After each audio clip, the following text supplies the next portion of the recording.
Hey, drop! On May 8, 2025, Cardinal Robert Francis Prevost was elected as the 267th Pope of the Roman Catholic Church, taking the name Pope Leo XIV. As the first American to ascend to the papacy, his election sparked celebrations across parts of the globe.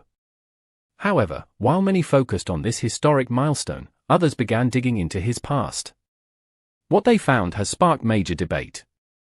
Beneath the surface of his spiritual leadership lies a troubling series of controversies, allegations, and ideological stances that many feel deserve closer scrutiny. Who is Pope Leo XIV? Born in Chicago in 1955, Robert Francis Prevost joined the Augustinian order in the late 1970s and was ordained a priest in 1982. He served in missionary roles in Peru for nearly 2 decades before being appointed Bishop of Chiclayo in 2015. Under Pope Francis, he rose through the ranks of the Vatican, eventually leading the powerful dicastery for bishops. But it is during his time in the US and Peru that some of the darkest claims about him emerge. Sex abuse allegations, ignored warnings in Chicago. While serving as the provincial of the Augustinian order in Chicago, Prevost oversaw the placement of clergy, including priests who had been accused of abuse. In one alarming case, Father James Ray, a priest with known allegations of child sexual abuse, was allowed to live at St. John Stone Friary, located near a Catholic elementary school. According to reports, school officials were not informed about Ray's history or presence.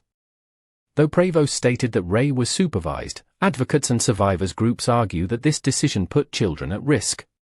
Ray was eventually relocated, but only after widespread public concern and tightened protocols from the church in 2002. Peru, mishandled cases and survivor backlash. In Peru, where Prevost served for decades, 2 priests accused of sexual abuse were allegedly allowed to continue working without restrictions. Survivors allege that Bishop Prevost failed to initiate any serious investigation. Worse, some claim they were pressured into silence, while others report that victims' legal defenders were harassed or discredited.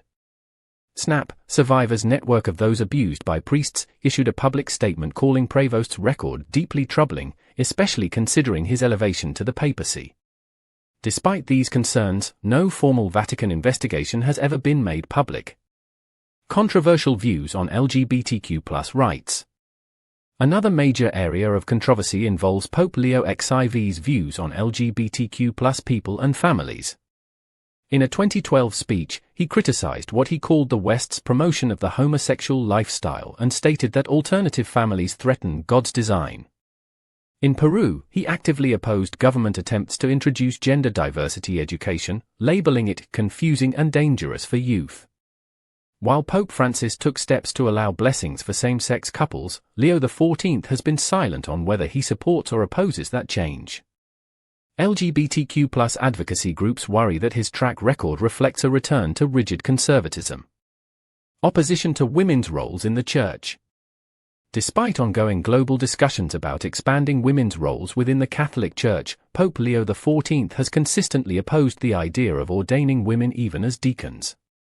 He has argued that doing so would not address the Church's deeper issues and might even cause new ones. This position has frustrated many Catholic women who feel excluded from leadership.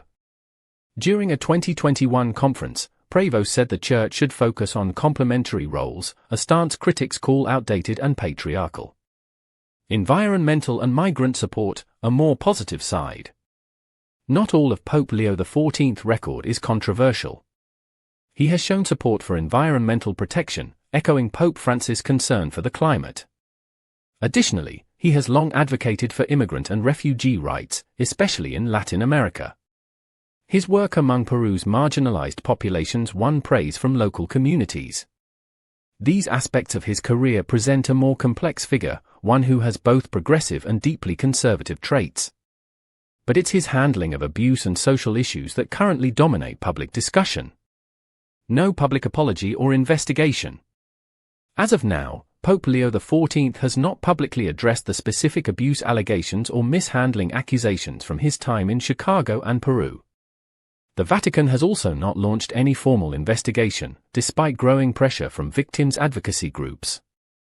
Critics argue that if Pope Leo XIV wishes to lead with moral credibility, he must take accountability for his past decisions, open church records, and actively engage with survivors. Conclusion: a divisive papacy begins. The papacy of Pope Leo XIV begins with historic excitement and heavy scrutiny. As the first American pope, expectations are high. But as controversies continue to surface, many are wondering, will he usher in reform or reinforce old habits? Only time will tell whether Pope Leo XIV will confront the Church's darkest chapters with courage or bury them deeper in the Vatican archives.